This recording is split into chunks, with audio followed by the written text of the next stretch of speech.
Assalamu alaikum everyone. We are going to discuss the 4 topics of your chapter number 2 in this video, which includes the standard form, ordering of rational numbers, comparing rational numbers, and reciprocal of rational numbers. And the pages we covered in this includes 23, 24, 25 and 26, and after that we will also discuss the exercise 2b. Already rational number आप लोगों के साथ मैं discuss कर चुकी हूँ last video में, ठीक है। आई होप कि वो आपको अच्छे से समझ आ गया होगा। अब इसी को अगर आपको लेक्चर अच्छे से समझ आ चुका है तो आज का लेक्चर आपको अच्छे से समझ आएगा, अगर नहीं आया तो फिर आज का भी नहीं आएगा। और अगर आज का लेक्चर आप अच्छे से नहीं सुनोगे तो आप कभी भी एक्सरसाइज को सॉल्व नहीं कर सकते। सो एक एक स्टेप जो मैं आप लोगों के साथ शेयर करने जा रही हूँ, एक एक इन्फॉर्मेशन जो मैं आप लोगों के साथ शेयर करने जा रही हूँ, वो बहुत ज़्यादा इंपॉर्टेंट है और उसको आपने अच्छे से समझना है ताकि आप एक्सरसाइज सॉल्व कर सकें। रही बात एक्सरसाइज की, तो एक्सरसाइज मैंने कम्प्लीटली सॉल्व नहीं की। मेरा मकसद होता है आप लोगों को बेसिक कॉन्सेप्ट प्रोवाइड करना और उसके बाद जो बाकी के क्वेश्चंस होते हैं या सिमिलर क्वेश्चंस होते हैं वो मैं आप लोगों के लिए छोड़ देती हूँ ताकि आप खुद से उसको सॉल्व करो और आप लोगों को मैथ्स अच्छे से आ जाए, ठीक है। सो अब मैं डिफरेंट एग्जांपल्स आप लोगों के साथ शेयर करूंगी ड्यूरिंग लेक्चर, तो आपने वो अच्छे से अंडरस्टैंड करनी है। सो हम स्टार्ट लेते हैं स्टैंडर्ड फॉर्म से कि स्टैंडर्ड फॉर्म क्या है रेशनल नंबर की। स्टैंडर्ड फॉर्म के लिए हमारे पास 2 कंडीशंस होती हैं। पहली कंडीशन ये होती है कि जो रेशनल नंबर्स होते हैं, जैसा कि जिनको जो कि फ्रैक्शंस भी हम कहते हैं, उसका डिनोमिनेटर कभी भी नेगेटिव नहीं होना चाहिए, उसके साथ नेगेटिव साइन नहीं होना चाहिए। दूसरा जो है वो ये है कि आपके पास जो भी टर्म आती है रेशनल नंबर की वो हमेशा लोएस्ट टर्म होनी चाहिए, मतलब कि उसको मज़ीद मिनिमाइज ना किया जाए डिवाइड करके, मतलब उसके बाद उसकी मिनिमाइजेशन ख़त्म हो जाए, उसको लोएस्ट टर्म हम लोग बोलते हैं। सो उसको हमने बिल्कुल उसकी लोएस्ट टर्म में लेके आना है। फॉर एग्ज़ाम्पल मैं आप लोगों के सामने एक एग्ज़ाम्पल ले रही हूँ।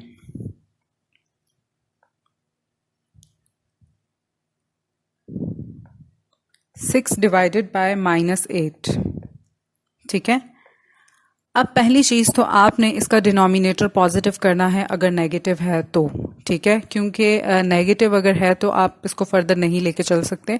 आपने सबसे पहले इसके डिनोमिनेटर को पॉजिटिव करना है। अब इसके डिनोमिनेटर को हम किस केस में पॉजिटिव कर सकते हैं? पहला केस हमारे पास ये है कि हम लोगों ने 6 को मल्टीप्लाई करना है -1 से और इस फ्रैक्शन को हमने साथ में डिवाइड भी कर देना है -1 से, ठीक है। यानी एक ऐसा नंबर जो कि हमारे पास डिनोमिनेटर को पॉजिटिव कर रहा है, हमने उसको मल्टीप्लाई भी कर देना है और डिवाइड भी कर देना है। एक कॉन्सेप्ट मैं आप लोगों को और देती चलूँ नेगेटिव और पॉजिटिव साइन का, कि जब भी हमारे पास नेगेटिव साइन नेगेटिव के साथ मल्टीप्लाई होता है तो वो हमें आंसर जो है वो पॉजिटिव में देता है, लेकिन साइन जो होता है वो हमेशा बड़े का लगता है, ठीक है। यानी बड़े नंबर के साथ जो साइन होगा, चाहे वो पॉजिटिव का है चाहे वो नेगेटिव का है, वो लगेगा। दूसरे केस में अगर आपके साथ माइनस मल्टीप्लाई होता है प्लस के साथ, तो हमारे पास आंसर जो है जो मतलब ऑपरेशन परफॉर्म होता है वो हमारे पास माइनस होता है, ठीक है। और हमारे पास साइन किस चीज़ का लगता है? बड़े का लगता है, ठीक है। इसी तरह से अगर आपके पास प्लस मल्टीप्लाई हो रहा हो प्लस के साथ तो वो प्लस ही देगा और साइन बड़े का लगेगा। साइन हमेशा बड़े का लगता है, चाहे एडिशन हो रही है चाहे सब्ट्रैक्शन हो रही है, ठीक है। और इसी तरह से, ठीक, यानी कि 2 साइन सेम हैं तो वो ऐड ही होंगे और अगर डिफरेंट हैं तो वो सब्ट्रैक्ट होंगे, लेकिन साइन हमेशा उनके केस में नेगेटिव बड़े वाले नंबर का ही लगेगा, ठीक है। जैसे यहाँ पर आपके पास सिमिलर साइन थे तो हमें आंसर ऐड हुआ, यानी ऑपरेशन जो परफॉर्म हुआ वो एडिशन का हुआ। यहाँ पर भी साइन सेम थे तो हमारे पास ऑपरेशन परफॉर्म हुआ एडिशन का, लेकिन साइन किसका लगेगा? बड़े नंबर का लगेगा।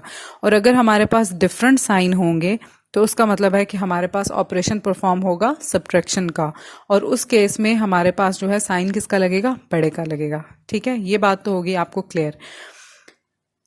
अब हमने यहाँ पर डिनोमिनेटर को पॉजिटिव करना था, ठीक है। सो डिनोमिनेटर को पॉजिटिव करने के लिए हम लोगों ने इसके साथ -1 को मल्टीप्लाई कर दिया, क्योंकि जब माइनस मल्टीप्लाई होगा माइनस के साथ तो वो क्या कर देगा? वो पॉजिटिव कर देगा, ठीक है। सो यहाँ पर अब हम इसको करने जा रहे हैं फर्दर। तो ये हमें क्या देगा? दैट -6 डिवाइडेड बाय 8, जब दो साइंस आपस में मल्टीप्लाई होते हैं तो वो साइन मल्टीप्लाई होके हमें क्या देते हैं, पॉजिटिव, ठीक है, यानी प्लस का साइन दे देते हैं। अब अगर आप ये देखो तो हमारे पास ये वाली टर्म जो है, ये एक तो पहला रूल तो आपके पास हो चुका कि जी हमारे पास डिनोमिनेटर पॉजिटिव होना चाहिए, वो हमने पॉजिटिव कर लिया। दूसरे केस में हमारे पास ये लोएस्ट टर्म में होनी चाहिए फ्रैक्शन, ठीक है। अब ये फ्रैक्शन हमारे पास लोएस्ट टर्म में नहीं है, हमारे पास लिखा हुआ है -6 डिवाइडेड बाय 8, ठीक है। सो ये दोनों मजीद डिवाइड हो सकती हैं। अब इनको डिवाइड करने के दो ऑप्शंस हैं आपके पास। पहला ऑप्शन तो आपके पास ये है, अगर आप उसको इजी समझते हो तो आप इस तरह से भी कर सकते हो, दैट 2 3s आर 6 होता है एंड 2 4s आर 8 होता है। यहां से हमारे पास टर्म चली गई लोएस्ट फॉर्म में, ठीक है। ये फर्दर अब मजीद सिंप्लीफाई नहीं हो सकती। लेकिन दूसरा ऑप्शन आप लोगों के पास ये है, ये तो था आप लोगों के पास फर्स्ट ऑप्शन। दूसरा ऑप्शन हमारे पास ये होता है,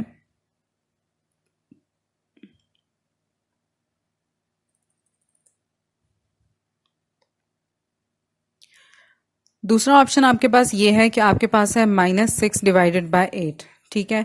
तो सबसे पहला काम आपने ये करना है कि आपने फैक्टर्स फाइंड आउट करने हैं 6 के भी और 8 के भी, ठीक है। उसके बाद हम लोग इसका HCF फाइंड आउट करेंगे और HCF फाइंड आउट करने के बाद हम लोग उसके साथ डिवाइड करेंगे कि डिवीजन के बाद हमारे पास क्या आंसर दे रहा है, ठीक है। सो ये दोनों ऑप्शंस है। पहला ऑप्शन कटिंग का हो गया। अब सबसे पहले आप यहां पर फाइंड आउट करोगे फैक्टर्स ऑफ 6। तो 6 के फैक्टर्स हमारे पास होते हैं 2 and 3। 2 multiplied by 3 gives you 6, ठीक है। These are the prime factors. उसके बाद अगर हम बात करें 8 की, तो हमारे पास 8 के फैक्टर्स होते हैं 2 multiplied by 4, ठीक है। यानी 2 को 4 के साथ मल्टीप्लाई किया जाए, सो वी विल गेट 8। अब यहाँ पर हमारे पास जो कॉमन फैक्टर्स आ रहे हैं, यानी कि जो हाईएस्ट कॉमन फैक्टर आ रहे हैं वो 2 है। तो हम यहाँ पर लिख सकते हैं that HCF is equals to 2, ठीक है। अब HCF हमने फाइंड आउट कर लिया, तो इसका मतलब है कि हमने इस टर्म को ऊपर वाली को भी डिवाइड करना है 2 से और नीचे डिनोमिनेटर को भी हमने डिवाइड करना है 2 से। सो यहां से हमें क्या मिल जाएगा, -3 एंड 4, ठीक है। सो ये हमारे पास दो ऑप्शंस हैं इन क्वेश्चंस को सॉल्व करने के लिए। आपको जो मैंने नोट्स प्रोवाइड किए हैं उसमें मैंने जो अप्लाई किया है मेथड, वो ये वाला अप्लाई किया है। लेकिन अगर आप लोगों को लगता है कि ये वाला इजी है कटिंग करके, तो आप ये भी अप्लाई कर सकते हो, दोनों सेम हैं, ठीक है। दोनों में ठीक होगा क्योंकि आंसर आपके पास सिमिलर आएगा। ऑलराइट, अब हम लोग मूव करते हैं ऑर्डरिंग ऑफ रेशनल नंबर्स के ऊपर, ठीक है। ऑर्डरिंग ऑफ रेशनल नंबर क्या होती है? ऑर्डरिंग ऑफ रेशनल नंबर ये होती है कि अगर आपके पास रेशनल नंबर्स गिवन है तो आप उसको किस ऑर्डर में लिख सकते हो। हम लोग अब तक जो भी ऑर्डर पढ़ते आए हैं उसमें दो ऑर्डर पढ़ते आए हैं। एक तो हमारे पास होता था असेंडिंग ऑर्डर,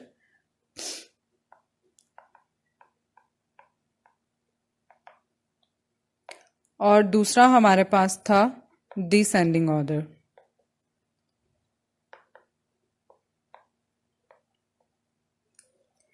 लेकिन आपके पास जो रिप्रेजेंटेशन होती है रेशनल नंबर्स की नंबर लाइन के ऊपर, वो हमेशा फॉलो अप की जाती है असेंडिंग ऑर्डर को देख के, ठीक है। वैसे अगर आपको रेशनल नंबर्स दिए हुए हैं और आपको कोई भी ऑर्डर एक्सप्लेन करने के लिए कहा जाता है तो आप असेंडिंग में भी उसको कर सकते हो और आप डिसेंडिंग में भी उसको कर सकते हो, ठीक है।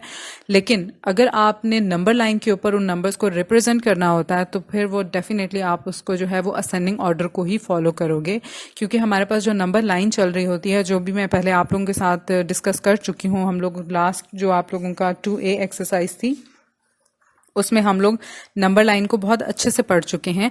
सो उसमें वो हमारे पास जो नंबर लाइन होती है वो हमेशा असेंडिंग ऑर्डर में अरेंज होती है। सो हम उसके लिए असेंडिंग ऑर्डर में अपने रेशनल नंबर्स को चेंज करते हैं। फॉर एग्जांपल आप लोगों के सामने मैं एक एग्जांपल लेती हूँ। मेरे पास कुछ नंबर्स हैं जैसे 6/7, 2.45, -3 1/2, एंड 0 एंड -1.222। अब हमें इनको जो है वो असेंडिंग ऑर्डर में कन्वर्ट करना है। अब इनको देख के तो पहले बंदा परेशान ही हो जाता है कि हम इसको असेंडिंग ऑर्डर में कैसे कन्वर्ट करेंगे, बिकॉज इस तरह से अगर तो आपके पास सिंपल नंबर्स हों, डिजिट्स हों, तो वो तो बहुत ईजी होता है, लेकिन अगर रेशनल नंबर हो तो वो डिफिकल्ट होता है। सो उसके लिए सबसे पहले आपने जो रेशनल नंबर्स हैं आपके पास, या मिक्स्ड फ्रैक्शन है, या जो फ्रैक्शन है, जैसे यहाँ पर आप लोगों के पास एक मिक्स्ड फ्रैक्शन और एक फ्रैक्शन है, रेशनल नंबर है। सो इसको सबसे पहले हम लोग चेंज करेंगे पॉइंट्स में, ठीक है। अगर हम इनको पॉइंट्स में चेंज करें तो 6/7 जो होता है वो हमारे पास होता है 0.8, और जो आपके पास -3 1/2 है ये आपके पास होता है -3.5। अब अगर हम देखें तो हमारे लिए इजी हो गया है इसको कन्वर्ट करना कि हमारे पास कौन सी वैल्यूज सबसे पहले आएंगी और कौन सी वैल्यूज उसके बाद आएंगी, ठीक है। सो अब हम यहां पर इसको लिखते हैं। नंबर लाइन पे जब भी हमारे पास होता है, सो हमारे पास नंबर लाइन होती है वो इस तरह की होती है आपके पास, ठीक है। यहाँ पर मिड में आपके पास 0 होता है, फिर 1, फिर 2, फिर 3 एंड सो ऑन, और यहाँ पर हमारे पास नेगेटिव वैल्यूज होती हैं, ठीक है। सो सबसे पहले हम सबसे छोटी जो नेगेटिव वैल्यू है हम वो लिखेंगे, यानी हमारे पास सबसे छोटी नेगेटिव वैल्यू कौन सी है, हमारे पास सबसे छोटी नेगेटिव वैल्यू ये है, ठीक है। सो उस रिस्पेक्ट से हमारे पास जो पहला नंबर है वो -3 1/2 है, ठीक है। उसके बाद हमारे पास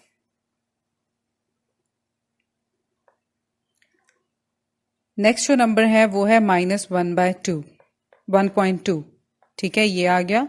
उसके बाद हमारे पास 0 आता है, ठीक है। देन हमारे पास पॉजिटिव नंबर्स जो हैं वो आ जाएंगे। सो पॉजिटिव नंबर्स में सबसे पहले आपके पास आएगा 0.8 और फिर आपके पास आएगा 2.45।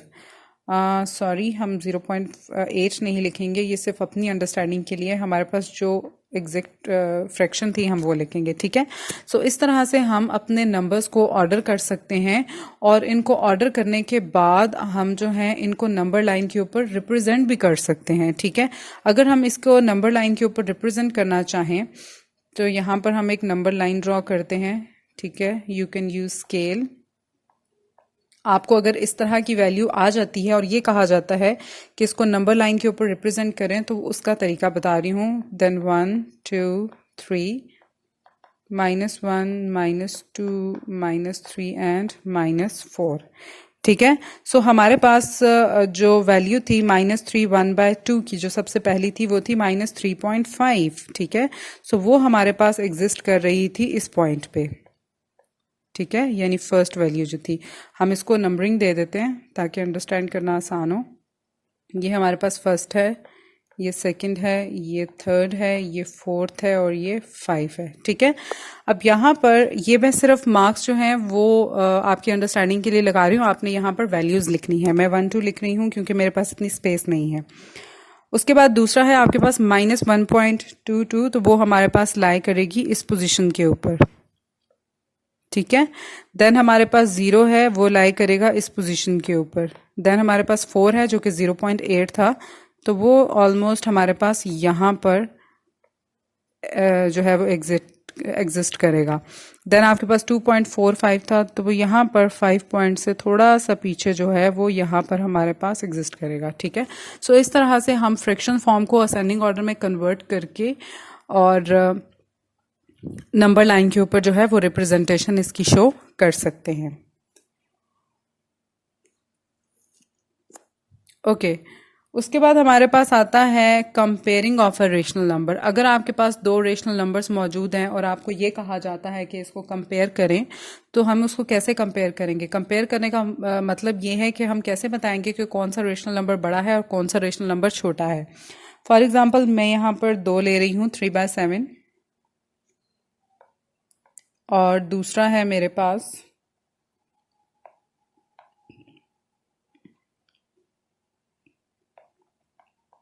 4/9, ठीक है। अब ऐसे तो आप देखोगे तो आपको समझने में थोड़ा सा कंफ्यूजन होगी कि पता नहीं ये इसमें से बड़ा कौन सा है छोटा कौन सा है।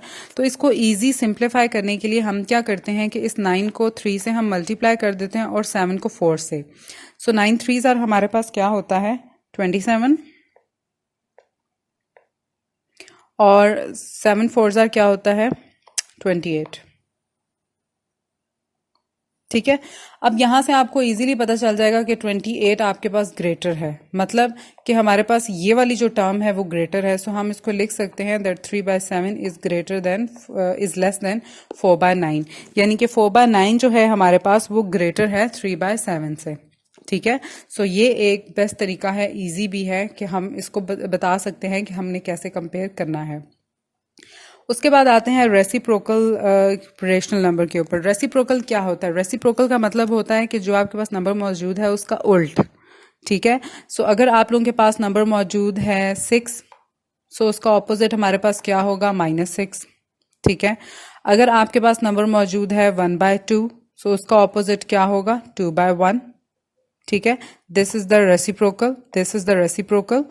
अगर आपके पास नंबर मौजूद है 3/2, सॉरी रेशनल नंबर मौजूद है 3/2, तो इसका रेसिप्रोकल क्या होगा 2/3। ठीक है।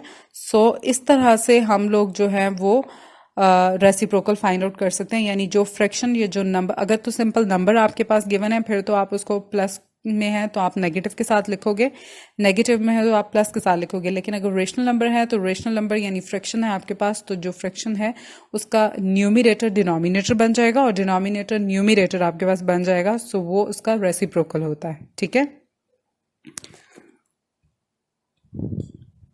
एक और एग्जांपल कि अगर आप लोगों के पास माइनस साइन इन्वॉल्व हो जाता है, जैसे -4/3 हो जाता है। ठीक है। सो इसका रेसिप्रोकल भी हमारे पास क्या होगा -3/4। ठीक है। तो इस केस में हमारे पास माइनस साइन साथ रहता है हमेशा। ठीक है। अब हम लोग मूव करते हैं एक्सरसाइज की तरफ, 2B की तरफ। और एक्सरसाइज का जो क्वेश्चन नंबर 1 है वो आप लोगों के साथ मैं नोट्स में शेयर करूंगी, क्योंकि वो बहुत इजी है। जो मैंने आपको अभी तक समझाई हैं चीज़ें उसी से रिगार्डिंग है, वो आपको समझ में आ जाएगी। क्वेश्चन नंबर 2 के आगे फर्दर जो क्वेश्चंस हैं हमारे पास वो मैं आप लोगों के साथ शेयर करूंगी, कुछ पार्ट्स। ठीक है। बाकी जो सिमिलर पार्ट्स हैं वो आपके होमवर्क हैं, वो आप खुद करेंगे। ठीक।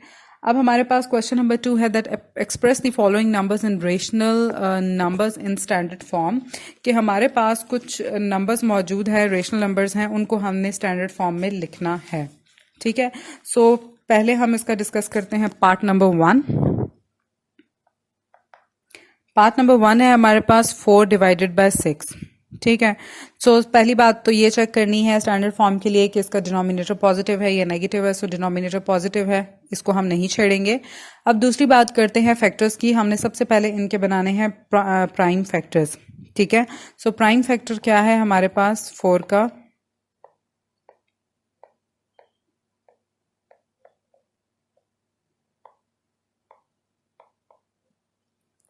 2 × 2। अगर इसी तरह हम प्राइम फैक्टर बात करें 6 की तो क्या है 2 × 3। अब इसका अगर HCF देखें तो 2/2 हमारे पास HCF है, 2 हो गया। ठीक है। अब हम लोग क्या करेंगे कि ये जो हमारे पास रेशनल नंबर मौजूद है इसको हम लोग डिवाइड करेंगे 2 से। ठीक। सो 4 को डिवाइड करेंगे तो 2 आएगा, 6 को डिवाइड करेंगे तो 3 आएगा। सो हमारे पास जो स्टैंडर्ड फॉर्म है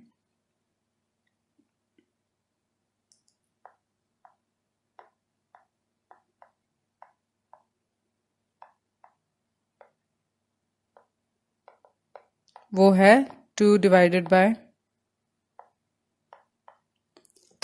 ठीक है। क्योंकि 2/3 हमारे पास लोएस्ट टर्म है, इसके बाद मजीद जो है हमारे पास क्वेश्चन वो नहीं सॉल्व हो सकता, मतलब इससे ज़्यादा लोएस्ट फॉर्म में हम नहीं उसको लेके जा सकते, तो इसलिए हम इसको यहाँ पर स्टॉप करेंगे। अब हम चाहते हैं क्वेश्चन नंबर 2 की तरफ, सॉरी क्वेश्चन नंबर 2 के पार्ट नंबर 3 की तरफ।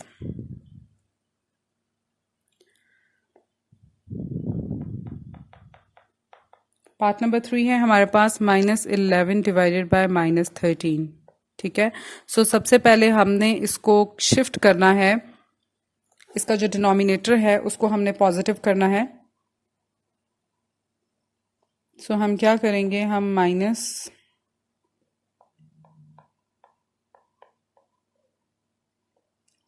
को मल्टीप्लाई कर देंगे -1 से,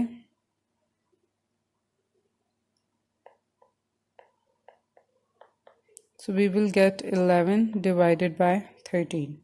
ठीक है, अब हम फैक्टर्स फाइंड आउट करेंगे। सो 11 के हमारे पास फैक्टर्स होते हैं 1 मल्टीप्लाई बाय 11, और 13 के हमारे पास फैक्टर्स होते हैं, प्राइम फैक्टर्स होते हैं 1 multiply by 13।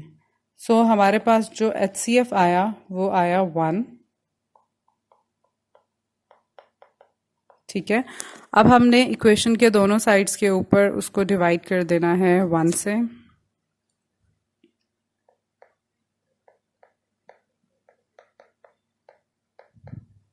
(13 divided by 1), so we will get the 11 by 13। ठीक है, सो ये हमारे पास हो गया इसका फाइनल आंसर। बाकी के पार्ट्स आपके होमवर्क है, ये आप खुद करेंगे, और ये वाला क्वेश्चन आपने अपनी नोटबुक के ऊपर अटेम्प्ट करना है। उसके बाद क्वेश्चन नंबर 3 की बात करते हैं। क्वेश्चन नंबर 3 जो है वो आप लोगों के पास बहुत इजी है, और ये आप अपनी बुक पर ही अटेम्प्ट करोगे, लेकिन इसके कुछ पार्ट्स मैं आप लोगों के साथ शेयर कर लेती हूँ कि इसको हमने कैसे किया है।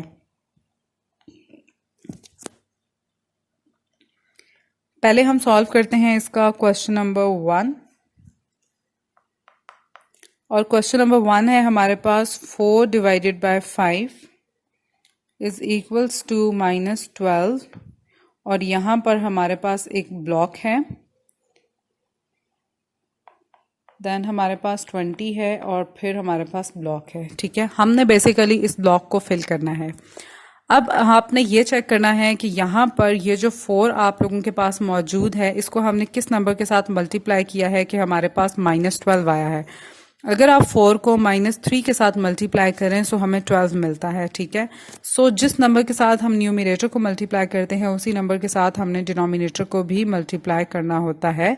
सो अगर हम इसको 3 के साथ मल्टीप्लाई करेंगे सो वी विल गेट -15। ठीक, अब बात करते हैं अगले पॉइंट की, 20 की।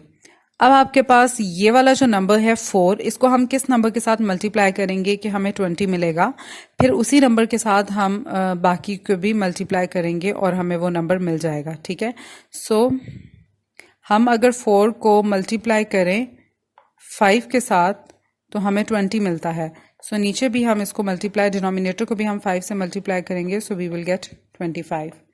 ठीक है, सो बाकी के पार्ट्स भी बिल्कुल सिमिलर हैं, वो आपने खुद करने हैं, वो आपका होमवर्क है, वो भी इसी तरह से होंगे।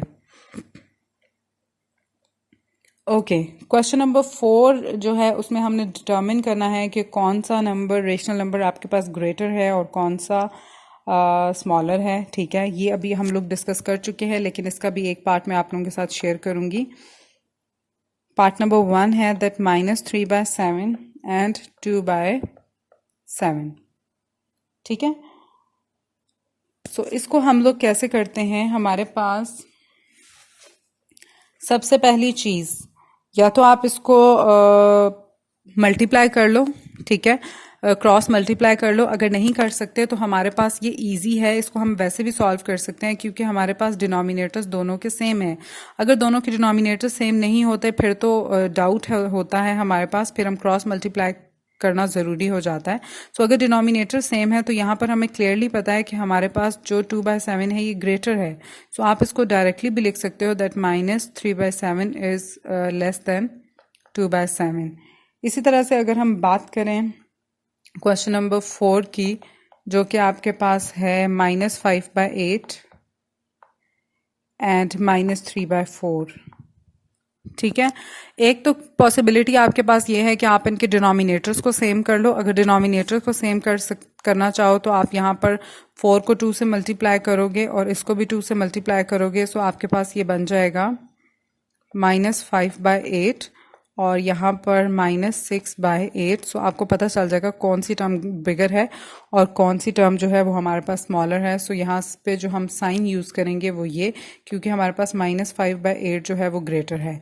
दूसरी पॉसिबिलिटी जो अभी मैं आप लोगों के साथ एक्सप्लेन कर चुकी हूँ वो आप यूज़ कर सकते हो, जिसमें हम लोग इसको क्रॉस मल्टीप्लाई करते हैं इसको इसके साथ. So -5 multiply by 4 give you 20 and 8 3s are -24. यहाँ पर भी माइनस का साइन होगा. ठीक है, तो अब यहाँ से आप इजीली पता कर सकते हो कि कौन सा टर्म आपके पास ग्रेटर है, कौन सी लेस है. सो ये हमारे पास ग्रेटर है. सो इस तरह से भी आप कर सकते हो, दोनों ऑप्शंस हैं.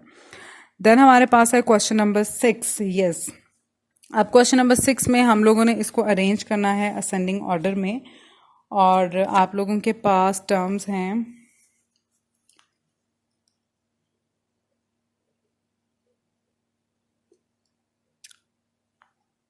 2/5,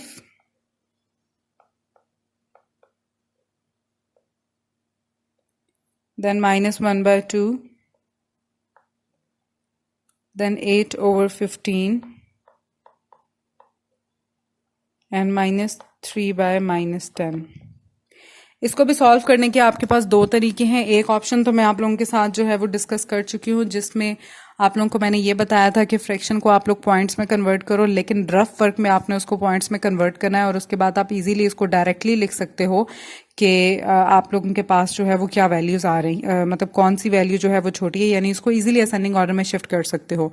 दूसरा आपके पास ये है कि आप सबसे पहले जिनका डिनोमिनेटर जो है वो नेगेटिव है उनको पॉजिटिव करो. जैसे इसका डिनोमिनेटर नेगेटिव है और इसका डिनोमिनेटर नेगेटिव है, तो सबसे पहले अगर हम इनके डिनोमिनेटर्स को पॉजिटिव करें तो हमारे पास यहाँ पर आएगा -8/15 और यहाँ पर आपके पास आएगा 3/10. सही है. सो इन दोनों को अगर हम नेगेटिव करें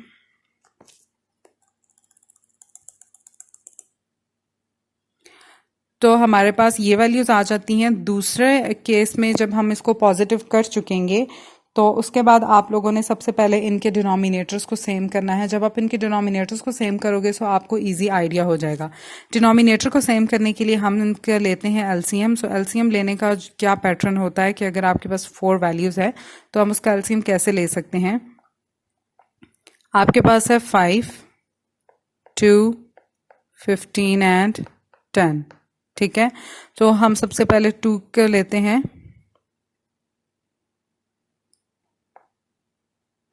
यहां पर 5 आ जाएगा, 2 1s are 2, 15 आ जाएगा एंड 2 5s are 10. ठीक है, then 5 1s are 5, 1 5 3s are 15 and 1. Then हमारे पास अगेन 5 नहीं 3, क्योंकि यहां पर हमारे पास 3 रिमेनिंग रह गया ना. 3 1s are 3 एंड 1. सो यहां से अगर हम इसको मल्टीप्लाई करें तो 5 3s are 15 and 15 2s are 30. सो हमारे पास जो एलसीएम आता है वो आता है 30. सो सबसे पहले हम लोग इनके एलसीएम को क्या करेंगे, इक्वल करेंगे. ठीक है, सो एलसीएम को अगर हम इक्वल करना चाहें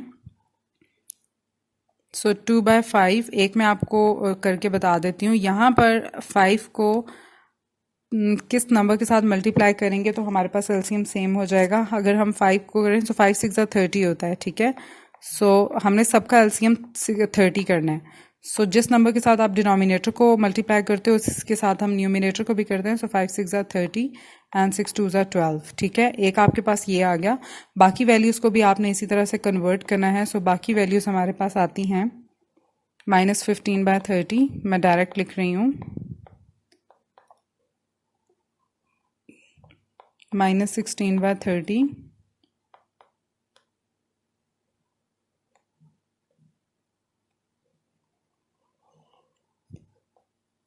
एंड 9/30. ठीक है, और यहाँ पर है आपके पास 8/-15 और -3/-10. ठीक हो गया.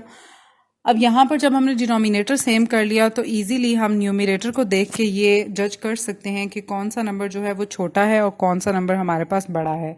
सो इस केस में हमारे पास जो सबसे फर्स्ट टर्म आएगी वो आएगी -16/30. देन हमारे पास सेकंड टर्म आएगी -15 वाली. देन हमारे पास थर्ड टर्म आएगी 9 वाली, और देन हमारे पास फोर्थ टर्म आएगी 12/30. 30 वाली। सो इस तरह से भी आप इसको कर सकते हो, यानी सबसे पहले डिनोमिनेटर को पॉजिटिव करो, उसके बाद आप एलसीएम सेम करो। एलसीएम सेम जब आपका हो जाएगा तो आप इजीली न्यूमिनेटर जो है उसको कंपेयर करके चेक कर सकते हो कि कौन सी फ्रैक्शन बड़ी है और कौन सी फ्रैक्शन छोटी है।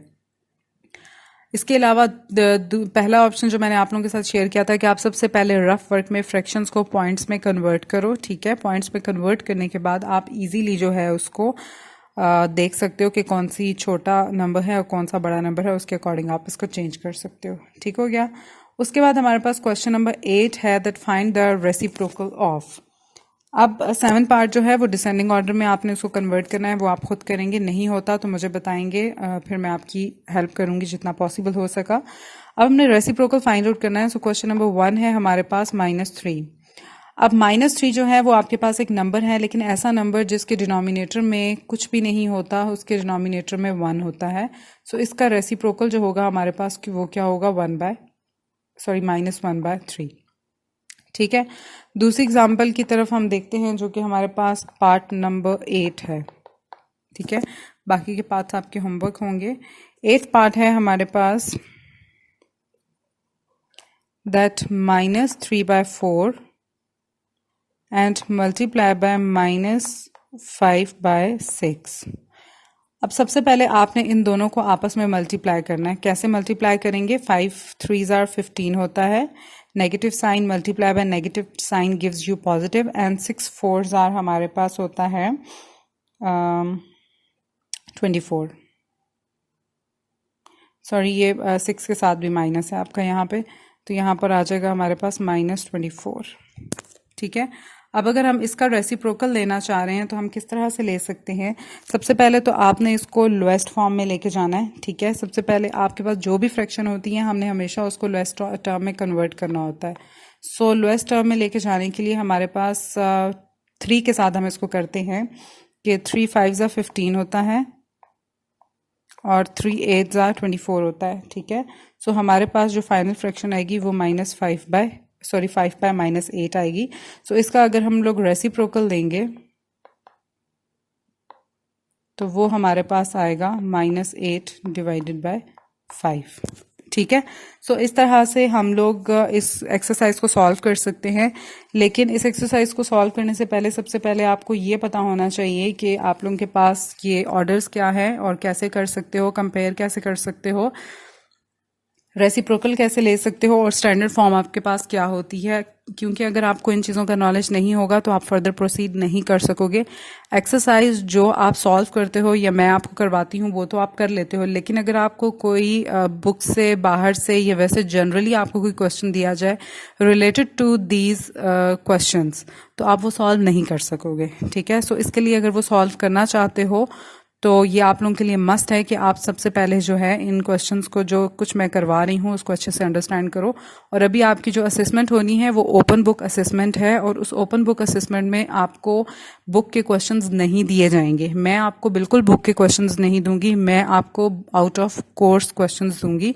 आप लोगों के पास बुक होगी, अब आपने खुद उनको सॉल्व करना होगा कि आप कैसे कर सकते हो। ठीक है। तो अगर आपको इन चीज़ों का कॉन्सेप्ट क्लियर होगा तो आप कर सकोगे, नहीं होगा तो नहीं कर सकोगे। ठीक है। So thank you very much for watching. Take care of yourselves and अल्लाह हाफिज़।